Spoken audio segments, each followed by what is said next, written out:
Assalamualaikum warahmatullahi wabarakatuh. Anak-anak, bagaimana kabarnya? Semoga kalian semua di rumah dalam keadaan baik-baik saja, keadaan sehat, dan selalu mendapat rahmat dari Allah. Oke, hari ini kita akan melanjutkan kegiatan pembelajaran kita. Namun saya akan menyampaikan beberapa hal. Yang pertama, dalam kelas kita, kelas keagamaan, akidah akhlak itu dipecah menjadi dua mapel. Mapel yang pertama adalah ilmu kalam, yang kedua adalah ilmu tasawuf. Kalau kemarin kita sudah membahas ilmu kalam, hari ini kita akan membahas yang mapel akhlak tasawuf. Nah, dalam akhlak tasawuf kita juga sudah membahas bab yang pertama. Sekarang kita akan membahas bab yang kedua. Dalam bab yang kedua ini kita akan membahas pengalaman dan pemahaman agama. Kalian tahu apa tidak pengertian dari pengalaman dan pemahaman? Saya kira kalian pasti sering mendengar istilah itu tadi, pengalaman dan pemahaman. Namun kalau kalian menjabarkan bisa atau tidak? Oke, sebelum kita lebih jauh, bagi yang sudah tahu ya alhamdulillah, bagi yang belum mari kita belajar bersama-sama. Apa itu pengalaman? Nah, pengalaman adalah hasil persentuhan atau hasil interaksi antara kita manusia yang mempunyai panca indera dengan alam sekitar, sehingga kita mempunyai pengetahuan. Nah, secara umum pengalaman menunjukkan kepada mengetahui pengetahuan yang bersifat prosedural daripada yang bersifat proporsional. Maksudnya adalah pengalaman itu menunjukkan kepada pengetahuan yang sifatnya aturan atau langkah-langkah dalam mengetahui sesuatu, daripada mengetahui sesuatu yang sifatnya baik dan buruk. Yang proporsional itu yang baik dan buruk, yang pas, yang matuk, yang apalagi ya, pokoknya seperti itu. Kemudian pemahaman. Apa itu pemahaman? Pemahaman adalah kemampuan seseorang untuk mengerti segala sesuatu, kemudian sesuatu tersebut disimpan dalam memori otaknya. Jadi awalnya itu seseorang pasti akan mempunyai pengalaman. Seseorang itu pasti akan awalnya gini-gini. Saya ulangi. Jadi seseorang itu pasti setiap hari akan berinteraksi dengan lingkungannya. Nah, dari interaksi satu ke interaksi yang lain kemudian memunculkan pengalaman. Nah, dari pengalaman tersebut seseorang akan memahami atau mengerti segala sesuatu yang akan disimpan dalam otaknya. Nah, di dalam pembelajaran kita hari ini kita akan membahas pengalaman dan pemahaman agama. Kalian pasti kan pernah punya pengalaman keagamaan, baik itu saat belajar, baik itu belajar sholat, belajar membaca Al-Quran dan seterusnya, kemudian belajar wiridan dan seterusnya. Nah, dari pengalaman-pengalaman tersebut samen pasti kan ada yang paham, ada yang belum. Nah, belum paham itu namanya cuma pengalaman tok. Kalau sudah paham, jadi nanti akan menjadi sebuah pemahaman. Oke, kita lanjutkan lagi ya. Sebagai pengantar materi, saya akan memberikan ini gambar di sini. Kalian tahu ini siapa? Ini adalah Syekh Nawawi, gambar Syekh Nawawi Al-Bantani. Ini adalah mufti atau Imam Masjidil Haram. Ini adalah orang Indonesia, tapi dulu bukan sekarang. Banyak sekali mengarang kitab yang banyak dikaji di pondok pesantren sekarang itu. Oke, pengalaman dan pemahaman agama ada tiga, yaitu syariat, tarikat, dan hakikat. Syekh Nawawi menjelaskan bahwa syariat, tarikat, dan hakikat itu saling berhubungan satu sama lain, jadi tidak terpisah. Dalam beragama itu harus menjalankan syariat,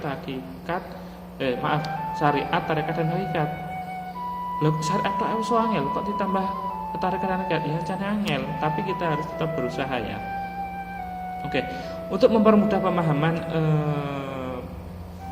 mengenai syariat, tarikat, dan hakikat,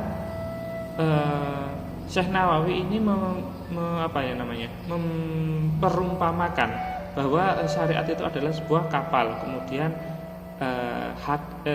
tarikat itu adalah laut dan hakikat itu adalah sebuah mutiara, yang artinya kapal laut itu adalah kendaraan, laut itu adalah sebuah jalan, mutiara itu artinya adalah sebuah keindahan. Nah, untuk mendapatkan sebuah keindahan atau mendapatkan sebuah mutiara, seorang itu harus mempunyai alat atau harus mempunyai sarana prasarana, kemudian menempuh jalan yang benar, barulah dia akan mendapatkan sebuah keindahan. Namun begitu, syariat, tarekat dan hakikat itu adalah sebuah sebuah jalan untuk sebuah jalan dan sarana untuk menuju sebuah keindahan.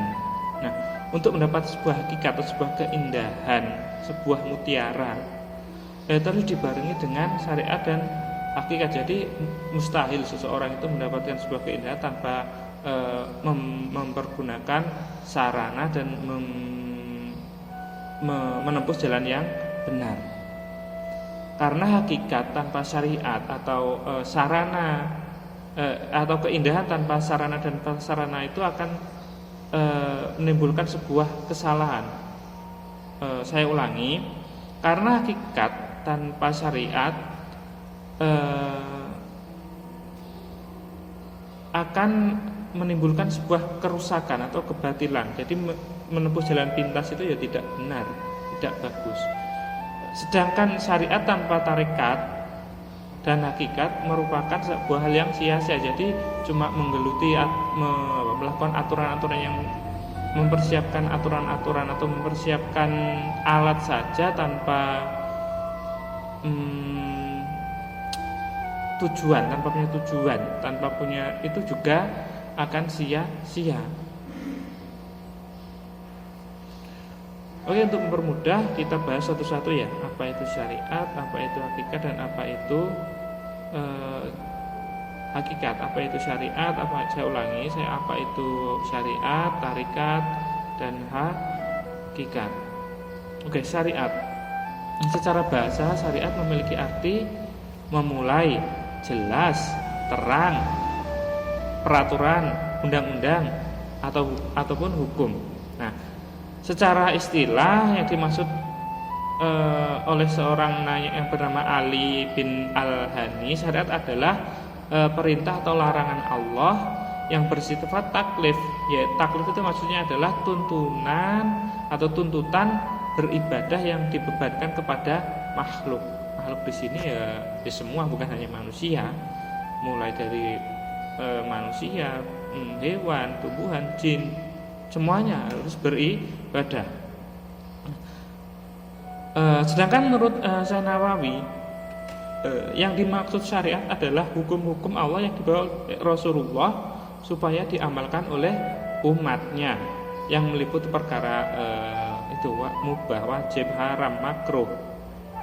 Nah, dari beberapa pengertian tadi, baik menurut Syekh Nawawi ataupun Ali Al-Hani tadi, dapat kita fahami bahwa syariat itu adalah hukum-hukum yang dibebankan kepada umat Islam supaya diamalkan dan bernilai ibadah.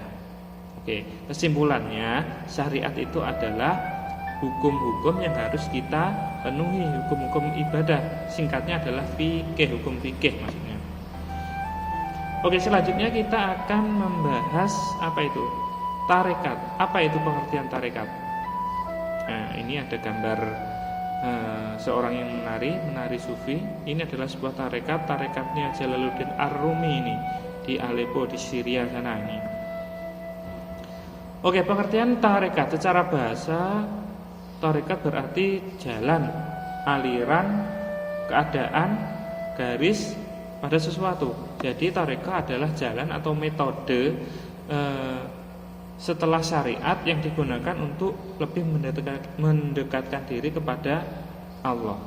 Nah, tarekat secara istilah menurut Syekh Nawawi adalah melakukan perintah wajib, sunnah, dan menjauhi perkara makruh dan haram, serta menjauhi perkara mubah yang tidak bermanfaat, menguatkan sifat warok atau hati-hati yang dapat ditempuh dengan jalan riyadhah. Maksudnya adalah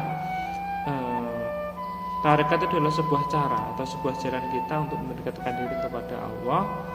Cara yang mendekatkan diri bagaimana? Yaitu menjalankan perintah wajib, sunnah, kemudian menjauhi perkara yang haram. Nah, di bawah perkara haram itu ada perkara yang subhat. Itu juga harus dihindari. Cara menghindari ya dengan latihan, misalkan dengan memperbaiki sholat, kemudian banyak wiridan dan seterusnya.